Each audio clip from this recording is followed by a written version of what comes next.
ज़्यादा होगी। Welcome back students. Next topic के साथ, प्रीवियस टॉपिक में हमने पाचन तंत्र के बारे में डायग्राम बनाया और आहार नाल के विभिन्न भागों का अध्ययन किया। अब इसमें हम आहार नाल का भाग मुख गुहा के बारे में आपको अध्ययन कराते हैं। तो देखिएगा, इसका दूसरा पार्ट है आहार नाल का मुख गुहा,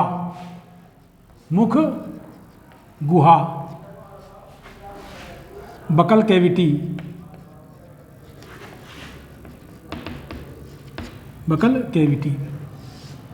ध्यान देना।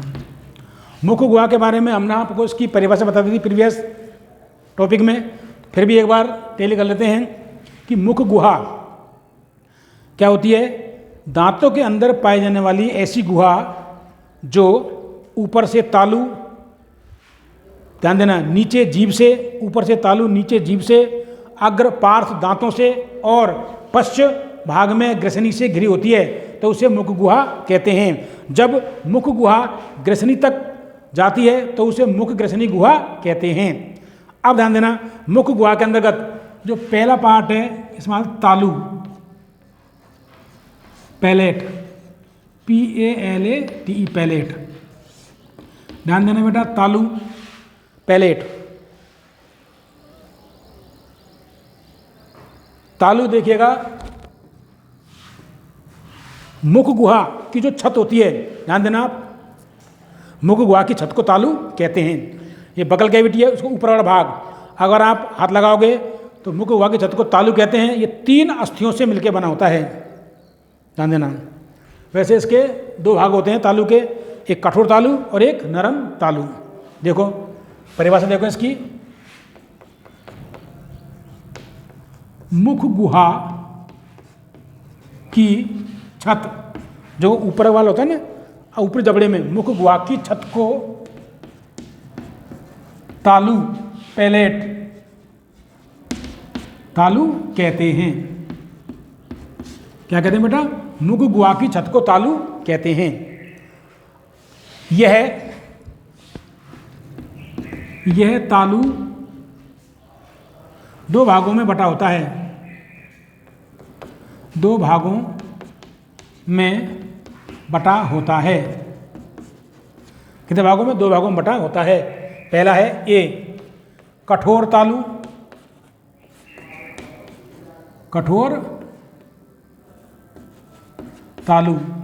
और दूसरा है नरम तालू,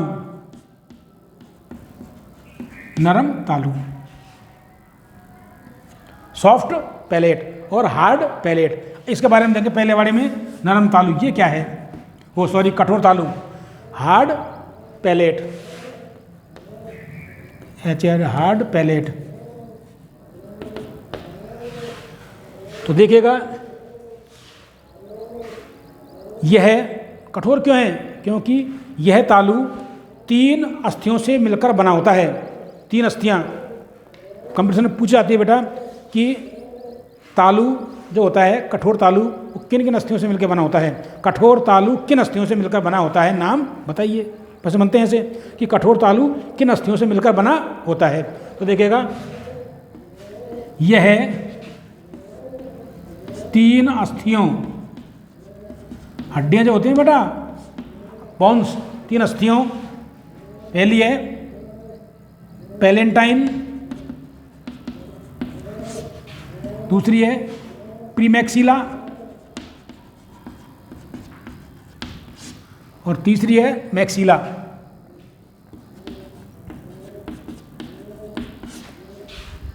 से मिलकर बना होता है। कौन कौन से? पैलेंटाइन, प्रीमैक्सिला और मैक्सिला से मिलकर बना होता है। ध्यान देना, इसमें देखो, तालू में कुछ धारियां पाई जाती हैं या रेखाएं पाई जाती हैं, जिन्हें तालु वल्लरी कहते हैं। ध्यान देना, आपको उभार दिखाई देंगे आपको, ध्यान देना। तो ये क्या होती हैं, इस प्रकार जैसे ये तालु है, इसमें जो आप उभार दिखाई देंगे आपको, आप लगा के देखना। मांसाहारी प्राणियों में ये उभार ज़्यादा पाए जाते हैं, तालु वल्लरिया। क्यों? क्योंकि क्या कार्य है इनका? इन तालु वल्लरियों का भोजन को पीछे फिसलने से रोकना है, भोजन को पीछे फिसलने से रोकना होता है।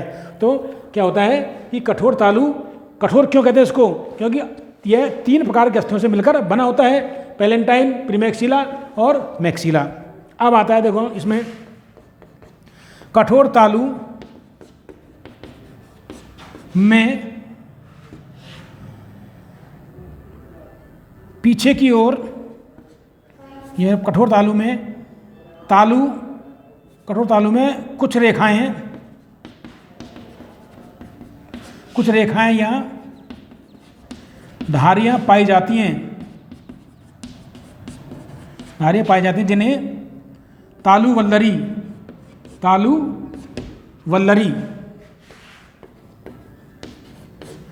वल्लरी कहते हैं। कार्य क्या है इनका? ध्यान देना, ये भोजन को पीछे फिसलने से रोकती हैं, ताकि जो भोजन होता है उसको पीछे फिसलने से रोकती हैं। कि कठोर तालु में कुछ रेखाएं या धारियां पाई जाती हैं जिन्हें तालु वल्लरी कहते हैं। ये क्या कार्य है इनका? ये भोजन को पीछे फिसलने से रोकती हैं, अर्थात भोजन जैसे हमने घुमा दिया तो पीछे फिसलने से क्या करेंगे? रोकेंगी। ये कार्य करती हैं, ताकि मतलब अर्ध ठोस भोजन पीछे ना जाए, पूरा उसका क्या हो जाए, टुकड़ों में बढ़ जाए वो। अब आता है दूसरा, क्या आता है? नरम तालु। इसमें से इसलिए बताया, इतना आपके कोर्स में नहीं है, इतना ये आपके तालु दे रखा है मात्र, बस तालु, जीव और दांत के बारे में ज़्यादा बनाना है आपको, है ना। फिर मैंने आपको बता दिया कि प्रश्न पूछ सकते हैं या कॉम्पिटिशन में आ सकते हैं आपके, क्या आ सकता है कि तालु में पाए जाने वाली अस्थियों के नाम बताइए। तो अस्थियों के कारण मैंने आपको ये थोड़ा इतना बड़ा लिया है। कौन कौन सी होती है? पैलेंटाइन, प्रीमैक्सिला और मैक्सिला। इन अस्थियों के कारण क्या होता है? तालु क्या होता है? कठोर होता है। और इन अस्थियों के कारण क्या बनती है? इसमें वल्लरी बनती है, तालु वालियाँ या रेखाएं, जो कि भोजन को फिसलने से रोकती हैं। ध्यान देना।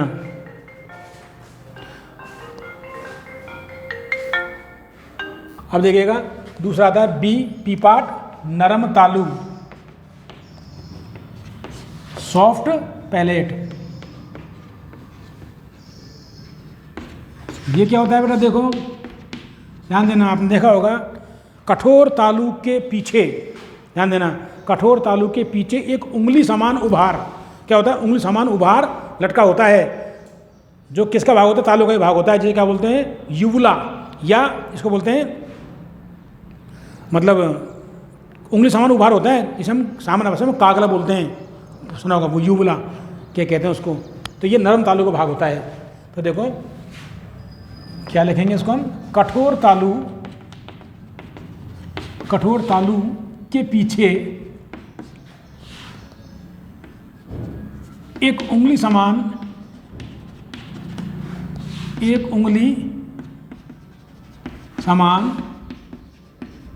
संरचना पाई जाती है। एक उंगली समान संरचना लटकी होती है, उंगली समान संरचना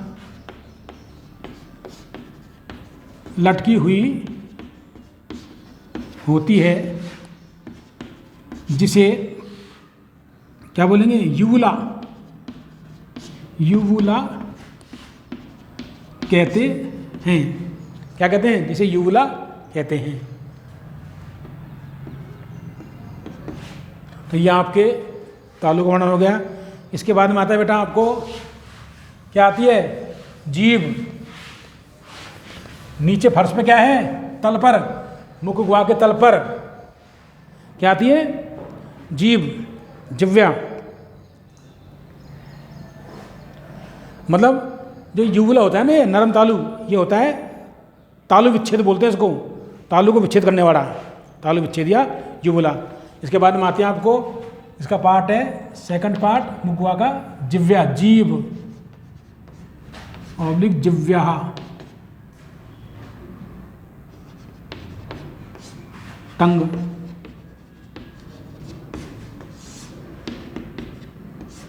ध्यान देना। ये क्या होती है?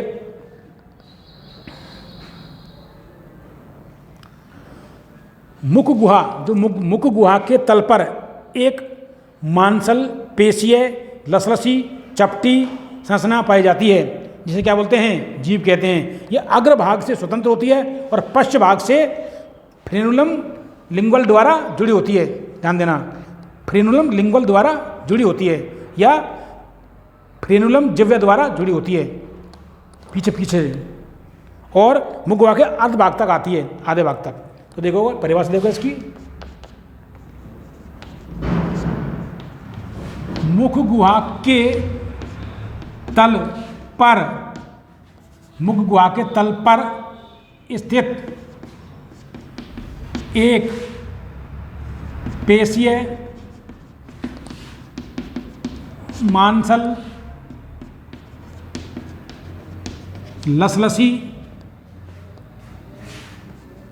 चपटी संरचना पाई जाती है,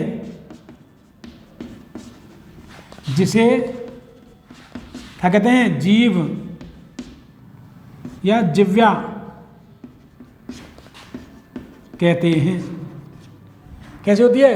मुख गुहा के तल पर स्थित एक पेशीय, मांसल, लसलसी, चपटी संरचना पाई जाती है, जिसे जीभ या जिह्वा कहते हैं। ध्यान देना, यह जीभ अग्रभाग पर स्वतंत्र होती है और जो पश्च भाग होता है, पश्च भाग में फ्रेनुलम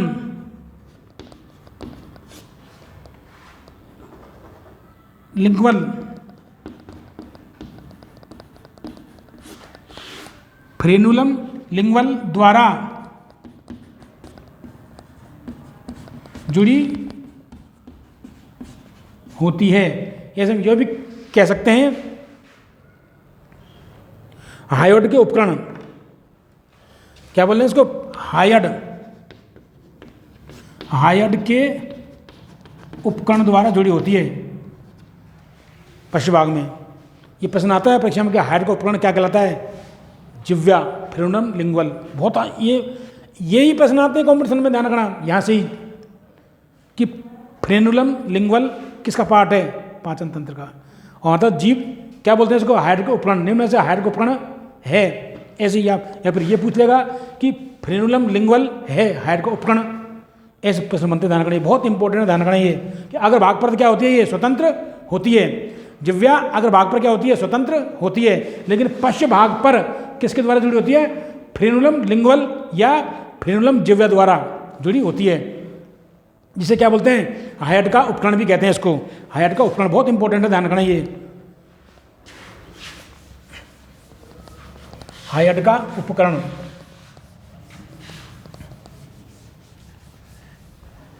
ध्यान देना, क्या कार्य है जीभ का? जीभ की सतह पर, किसकी सतह पर? जीभ की सतह पर भोजन के मिश्रित स्वाद का ज्ञान कराती है। जीभ की सतह भोजन के मिश्रित स्वाद का ज्ञान कराती है। तो ध्यान देना, जो जीभ की सतह होती है वो मिश्रित प्रकार के भोजन का ज्ञान कराती है। अब इसमें ध्यान दीजिएगा आप, जीभ को देखो आप, एक डायग्राम देखते हैं इसका।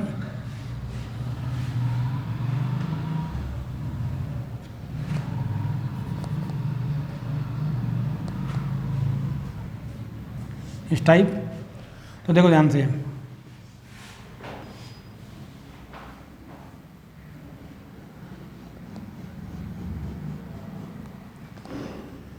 यहाँ पर ये जो क्षेत्र होता है ये होता है कड़वा। पीछे कैसा होता है? कड़वा। आगे मीठा, ध्यान देना, ये होता है पार्श्व में नमकीन, और इसके साइड में क्या होता है, खट्टा। तो जीव मिश्रित प्रकार का है। हम खाने के साथ क्या लेते हैं, कड़वा भी हो सकता है, गुड़ लेते हैं तो पीछे कड़वा लगता है, आगे मीठा, बीच में नमकीन खट्टा जो भी है, साइड से इधर से होता है। तो मिश्रित प्रकार के गंध का ज्ञान, वो उसका स्वाद का ज्ञान कराती है। तो इसमें देखिएगा ये जीभ हो गई आपके। अब आता है आपके तीसरा कौन सा इसका, दांत, टीथ, ध्यान देना, क्या आते हैं, टीथ आते हैं आपके इसके।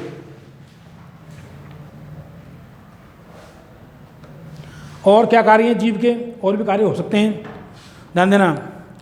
गंध, क्या बोलते हैं, स्वाद ज्ञान, स्वाद ज्ञान के अलावा और क्या कार्य हैं इसके, ध्यान देना।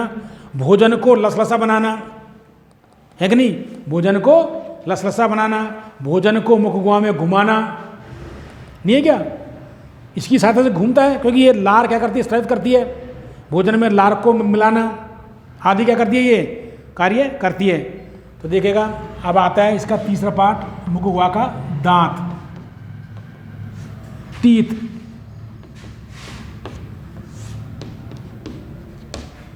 तो क्या होते हैं दांत,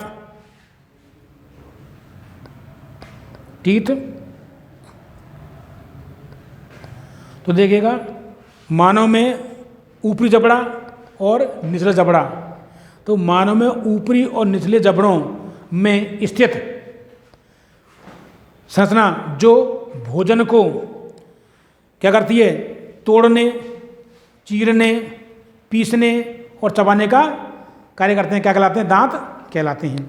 तो देख कहाँ होते हैं, ये जबड़ों में होते हैं।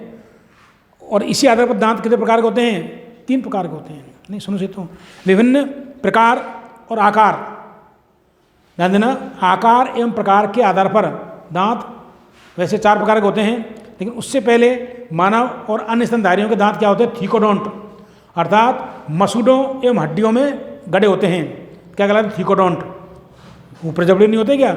और मानव के दांत कैसे, द्विबार दंती होते हैं, अर्थात डायोफाइडोंट, द्विबार दंती।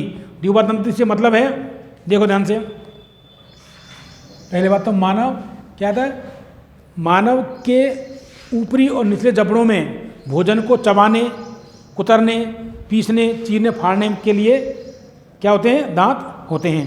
संख्या में होते हैं 32, तो बताएंगे आपको इसका सूत्र। तो आप देखिएगा इसमें मानव में, ध्यान देना, मानव दांत पहला है गर्तदंती, गर्त दंती बोलते हैं थीकोडोंट, थीकोडोंट। दूसरा है बेटा द्विबार दंती, द्विबार दंती कितने बार आते हैं, 2 बार आते हैं, डायोफायोडोंट, डाईफायोडोंट, द्विबार दंती।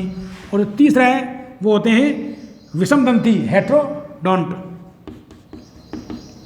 विषम दंती, हेट्रोडोंट, HETERODONT, हेट्रोडोंट। अब देखो इसको ध्यान से, हेट्रोडोंट।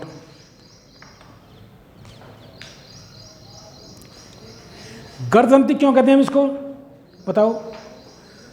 जब दांत, ध्यान देना, जब दांत कैसे होते हैं, मसूड़ों और हड्डियों में, हड्डियों के गर्त में गड़े होते हैं, या मसूड़ों के गर्त में हड्डियों से जुड़े होते हैं, तो उसे क्या बोलते हैं, गर्तदंती।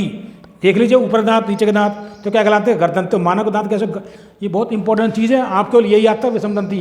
ये किसके आधार पर है, आकार और प्रकार के आधार पर है। ये गर्दंती आकार कैसा है और प्रकार कैसा है।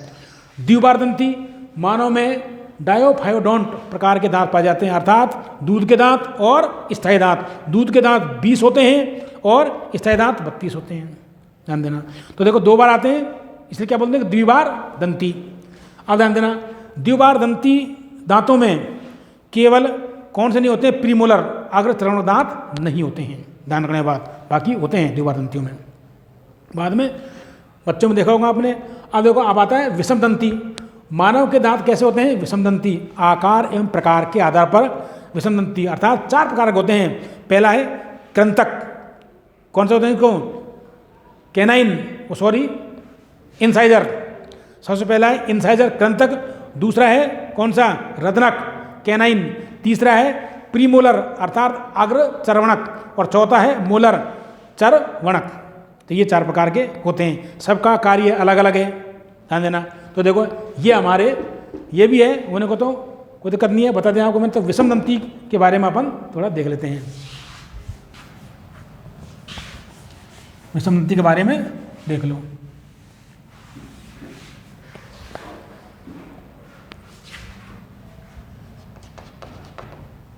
विषमदंती हेट्रोडोंट, HETERODONT, हेट्रोडोंट। विषमदंती मानव में, देखो ध्यान से, मानव में आकार एवं प्रकार के, मानव में आकार एवं प्रकार के आधार पर निम्नलिखित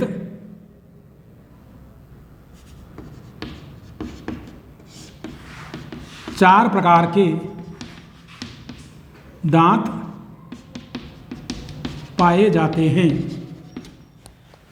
मानव में आकार एवं प्रकार के आधार पर निम्नलिखित 4 प्रकार के दांत पाए जाते हैं। तो है इसमें आ जाएगा आपको पहला कृंतक। कृंतक इसे बोलते हैं इंसाइजर, INCISORS। इंसाइजर होती है कैंची, तो कैंचीनुमा इंसाइजर, इसे बोलते हैं आई से रिप्रेजेंट करते हैं बेटा इसको। किससे? कैपिटल आई से, ध्यान देना। किससे रिप्रेजेंट करते हैं इसको? कैपिटल आई से। देखो ये कितने होते हैं? ऊपरी और निचले जबड़े में दोनों मिलकर कितने? 8 होते हैं दांत, ये ध्यान देना। ये देखो कृंतक, ये संख्या में 8 होते हैं। टोटल कितने होते हैं 2 जबड़ों में? दूसरा देखो प्रत्येक जबड़े में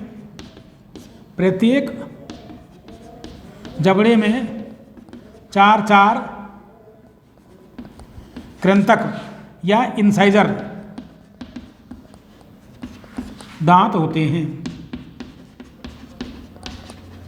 प्रत्येक जबड़े में कितने होते हैं बेटा? 4। ऊपरी जबड़े में 4 और निचले जबड़े में 4, 2 जबड़े होते हैं ना मानव में। अब देखो ध्यान से, अगला क्या है? संख्या में कितने होते हैं? 8 होते हैं। प्रत्येक जबड़े में 4 इंसाइजर कैसे होते हैं? ये लंबे छेनी के समान होते हैं। कैसे हैं? ये लंबे छेनी के समान होते हैं। कैसे होते हैं बेटा? ये आकार में लंबे एवं छेनी के समान होते हैं। कार्य क्या है इनका? देखो ध्यान से, कार्य क्या? कार्य इनका भोजन को क्या करेंगे?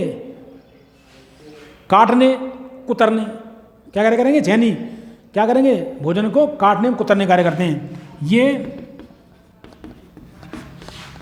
भोजन को काटने कुतरने का कार्य करते हैं।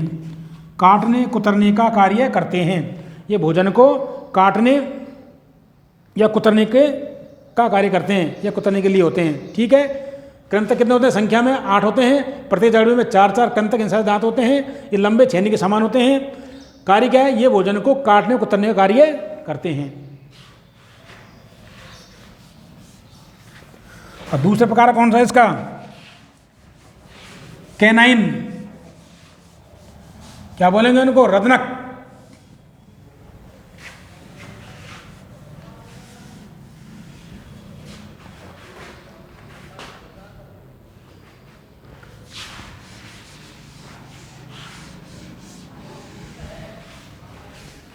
दूसरा टाइप कौन सी है? रदनक। दूसरा है रदनक, कैनाइन, CANINES। किससे दर्शाते हैं? कैपिटल सी से। सूत्र बनाएंगे उसमें काम आगे बेटा, ये ध्यान करना, ध्यान देना। ये संख्या में कितने होते हैं? 4 होते हैं ना। देखो ये संख्या में 4 होते हैं। प्रत्येक जबड़े में कितने होते हैं? 2 ये संख्या में कुल कितने होते हैं? ये संख्या में कुल 4 होते हैं। प्रत्येक जबड़े में 2 रदनक दांत होते हैं। प्रत्येक जबड़े में 2 रदनक दांत होते हैं। कैसे होते हैं आकार में? ये लंबे नुकीले होते हैं ना, ये आकार में लंबे नुकीले या बिंदुकित, नुकीले बिंदुकित, जैसे क्या बोलते हैं, खूंटे बोलते हैं ना किसके, ड्राकुला के, ऐसे होते हैं ये, ऐसे दांत होते हैं, लंबे नुकीले बिंदुकित होते हैं। ये पहचान है बेटा इनकी। इसी आधार पर क्या कार्य है बेटा इनका? भोजन को चीरने फाड़ने का। नुकीले क्या करेंगे? भोजन को चीरने फाड़ने कार्य करेंगे। कार्य देखो इसका, ये भोजन को चीरने फाड़ने का कार्य करते हैं। ध्यान देना, मांसाहारी प्राणियों में अधिक विकसित होते हैं ये। मानव कैसा प्राणी है? भोजन दृष्टि से, पोषण की दृष्टि से मानव सर्वाहारी प्राणी होता है।